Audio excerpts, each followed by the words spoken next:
नमस्कार दोस्तों। तो रात के बज रहे हैं 1 और हम लोगों ने आज प्लान बनाया है कि खाटू श्याम जी, जीण माता जी और सालासर बालाजी के दर्शन का। तो हमारी गाड़ी रेडी है। रणजीत हमारा आज का ड्राइवर रहेगा, कमू बन्ना और हरीश रहेंगे हमारे सपोर्टिंग स्टाफ। तो कमू बन्ना आप भी आ चुके हैं, तो हम निकल रहे हैं खाटू श्याम के लिए, जो कि मेरे गांव से ऑलमोस्ट होगा 200-250 किलोमीटर। तो गाड़ी अभी निकल रही है। गांव में काफ़ी अंधेरा है, कोई दिख नहीं रहा है। बाकी वैसे भी कौन ही दिखेगा, रात में कौन दिखता है।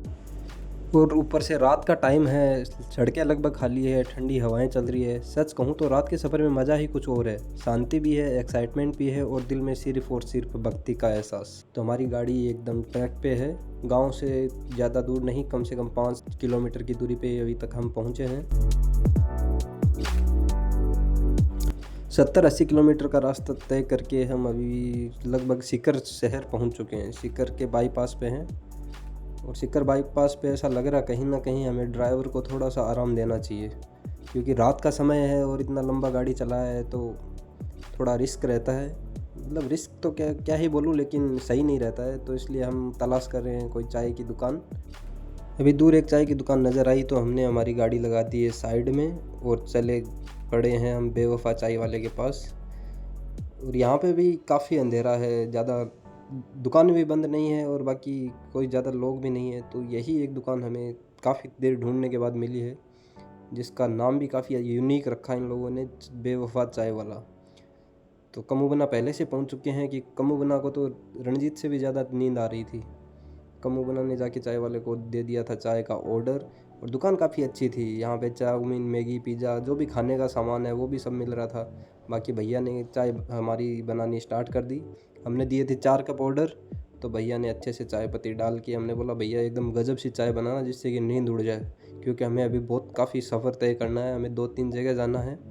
तो उसके चलते तो भैया ने एकदम गजब, एकदम कड़क राजस्थानी चाय हमें बना के दी, जिसको पी के तो क्या ही बताऊँ आपको, एकदम मस्त लग रहा था, जैसे कोई रात में हमारे थप्पड़ मार के हमें जगा दिया हो।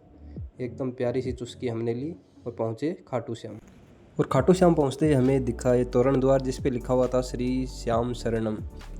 और श्याम बाबा की कहानी मैं थोड़ी सी आपको बता देता हूँ कि श्याम बाबा है जो महाभारत के वीर योद्धा बर्बरिक से जुड़े हुए, जो भीम के पोते और घटोत्कच के पुत्र थे।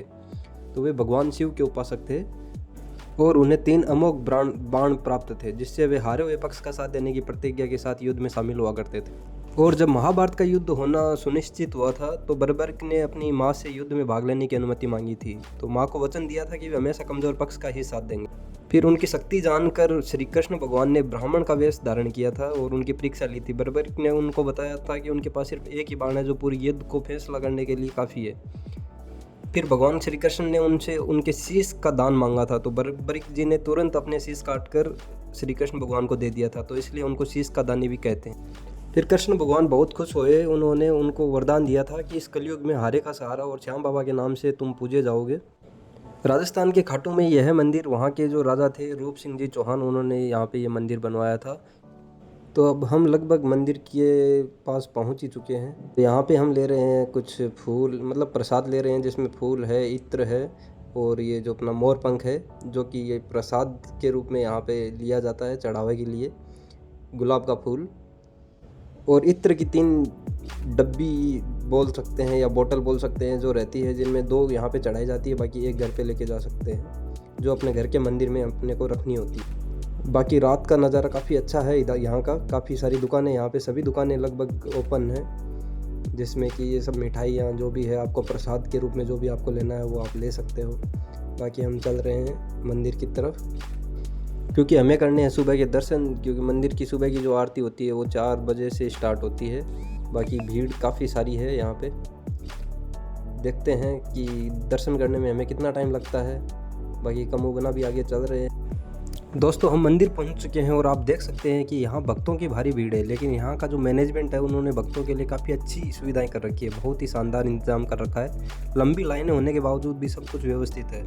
भीड़ तो बहुत है, पर बाबा के दीवानों का जोश उससे भी ज़्यादा है। प्रशासन की तो जितनी तारीफ़ की जाए उतनी कम है, क्योंकि भक्तों को कितनी खूबसूरती से इन लोगों ने मैनेज किया हुआ है। और यहाँ पे काफ़ी सारी चीज़ें डिस्प्ले भी की हुई है, जो नियम की है, जो मंदिर के जो भी नियम है उन वो सब।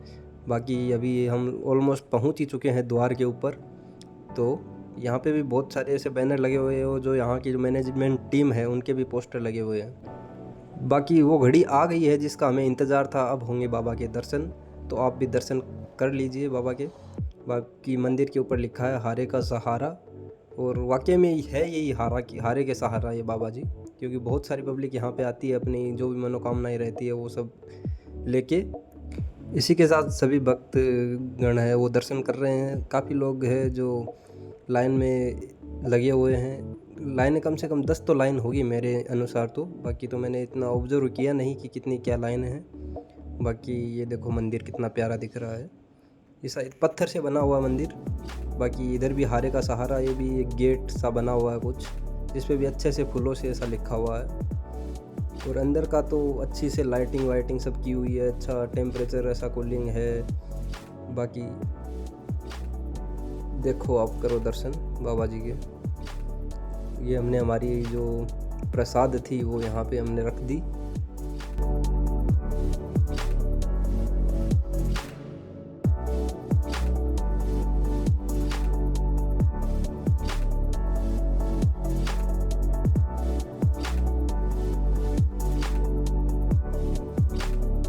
श्याम बाबा के हमने दर्शन कर लिए। अभी हम चलते हैं, कुंड है जो यहाँ पे एक बना हुआ है श्याम कुंड, वहाँ की ओर। तो यहाँ पे भी भक्त सभी यहाँ पे भी आते हैं मंदिर पे दर्शन करने के बाद। तो यहाँ पे भी काफ़ी भीड़ है। ये कुंड है जिसमें थोड़ा बहुत पानी है, इतना पानी नहीं है लेकिन थोड़ा बहुत पानी है जो अपन क्रॉस कर सकते हैं। तो सब लोग यहाँ से क्रॉस करके जा रहे हैं अपने अपने। ये प्राचीन श्याम कुंड है ये, जैसा कि आप यहाँ पे लिखा हुआ आप देख रहे हो। बाकी यहाँ रेलिंग वेलिंग सब लगी हुई है, अच्छी व्यवस्था है। और यहाँ से हम निकल के जाने वाले हैं हर्ष जीण की पहाड़ी, जो कि सीकर से होगी ऑलमोस्ट 5-7 किलोमीटर की दूरी पे। तो वहाँ पे हम जाएंगे हर्ष की पहाड़ी पे। तो चलिए दोस्तों चलते हैं।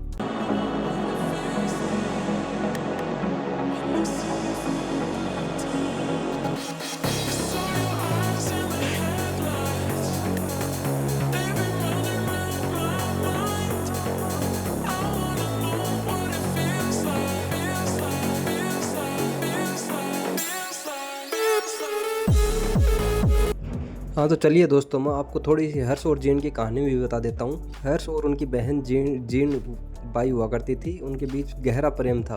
वे इस क्षेत्र में ही रहते थे। एक दिन जीण और अपनी भाभी के साथ पानी भरने गई थी। वहाँ इस बात पर शर्त लगी कि हर्ष किसका घड़ा पहले उतारेगा।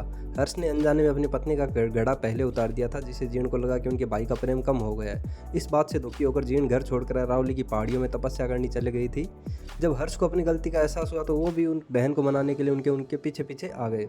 अपनी बहन को न मना पाने के दुख में हर्ष भी पास की पहाड़ी पर जाकर बैठ गए और भगवान शिव की तपस्या करने लग गए थे। और उनकी कठोर तपस्या से प्रसन्न होकर भगवान शिव ने दर्शन दिए। और आज उसी पहाड़ी को हर्ष पर्वत के नाम से भी जाना जाता है, जहाँ 10वीं शताब्दी का प्राचीन हर्षनाथ मंदिर स्थित है। और खाटू श्याम जी से ये लगभग 40 से 45 किलोमीटर की दूरी पे है। और यहाँ भगवान शिव की दुर्लभ पंचमुखी मूर्ति विराजमान है। ये राजस्थान का लगभग सबसे ऊंचा पर्वत है, दूसरा सबसे ऊंचा पर्वत है, लगभग 3100 फीट, जहाँ से पवन चक्कियाँ और बादलों का सुंदर नज़ारा दिखता है। बाकी तो अभी तो यहाँ पे सड़क बन चुकी है, तो गाड़ी भी आराम से जा सकती है ऊपर की तरफ। बाकी ऊंचाई तो 3100 फीट है, तो बहुत सारे टर्न आते हैं। बाकी देखने में नज़ारा काफ़ी अच्छा है। और अभी हम पहुंच चुके हैं एकदम टॉप पे और जा रहे हैं मंदिर की तरफ, जो कि प्राचीन शिव मंदिर है।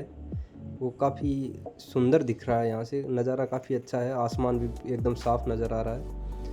हरीश कमू बना और हम सब चल दिए। बाकी यहाँ साइड में ये जो पत्थर आप देख रहे हो, ये कोई भी आता है तो वो मनोकामना करता है कि ये अपना घर बनाते हैं इन पत्थरों से, कि हमारा पक्का मकान बने। जिनके कच्चे मकान हैं या जो भी है, ये मनोकामना के रूप में ऐसे बनाते हैं। तो ये भी काफ़ी अच्छा है। बाकी ये मंदिर ऐसा लगता है जैसे पूरा पत्थरों में ऐसे ही बना है, बिना किसी सीमेंट बजरी के। तो ये काफ़ी सुंदर दिखता है देखने में। बाकी हम जा रहे हैं मंदिर की तरफ। सब लोग यहाँ पे अपने अपने जूते निकाल रहे हैं। बाकी ये हमारी विरासत, हमारा गौरव। ये देखो दोस्तों कितना प्यारा है। ये पत्थर कितने सालों पुराना होगा, ये देखो। बाकी ये शिव मंदिर है और ऊपर भी ये शिव मंदिर है, बगल में भैरव बाबा का मंदिर है। ये देखिए दोस्तों।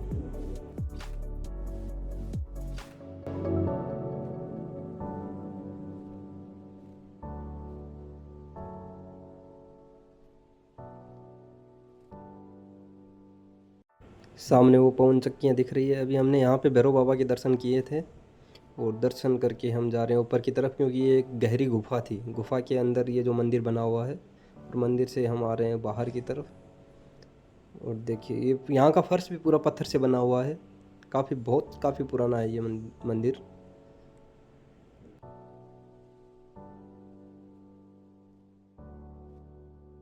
और यहाँ से दर्शन करके हम निकलने वाले हैं सालासर बालाजी के लिए। तो हमारी गाड़ी हमने कर ली है स्टार्ट और जाने के लिए हो गए रेडी सालासर बालाजी। और दोस्तों यहाँ की जो कहानी है वो लगभग 270 साल पुरानी है, जो शुरू होती है भक्त मोहनदास जी महाराज से। मोहनदास जी जो थे वो हनुमान जी के भगत थे, और उन्हें भक्ति से प्रसन्न होकर बालाजी ने उन्हें वचन दिया था कि वो कहीं न कहीं मूर्ति प्रकट होगी। और 1755 ईस्वी में नागौर जिले के असोटा गांव में एक जाट किसान खेत में जोत रहे थे, तभी हल में एक पत्थर निकला था और साफ करने पर पता चला कि वो हनुमान जी की दिव्य मूर्ति है। उसी रात सालासर बालाजी के जो मोहनदास जी थे और असोटा के जो ठाकुर थे, उनको सपना आया था कि ये सालासर में लेके जाए ये मूर्ति। और मोहनदास जी ने उसी स्वरूप में देखा था जैसा मूर्ति में आज हम देखते हैं, दाढ़ी और मूंछ वाले बालाजी। बाकी आप देख सकते हो पूरा जो मंदिर बना है वो पूरा सोने में एकदम स्वर्ण जड़ित है। बाकी बालाजी दिख ही रहे हैं। तीनों मंदिरों के दर्शन करके हम निकल पड़े थे हमारे गांव की तरफ, क्योंकि शाम के हो गए थे 4 तीनों मंदिरों में दर्शन करते करते। बाकी का हमारा ये टूर है वो काफ़ी अच्छा रहा। जय श्री श्याम, जय बालाजी।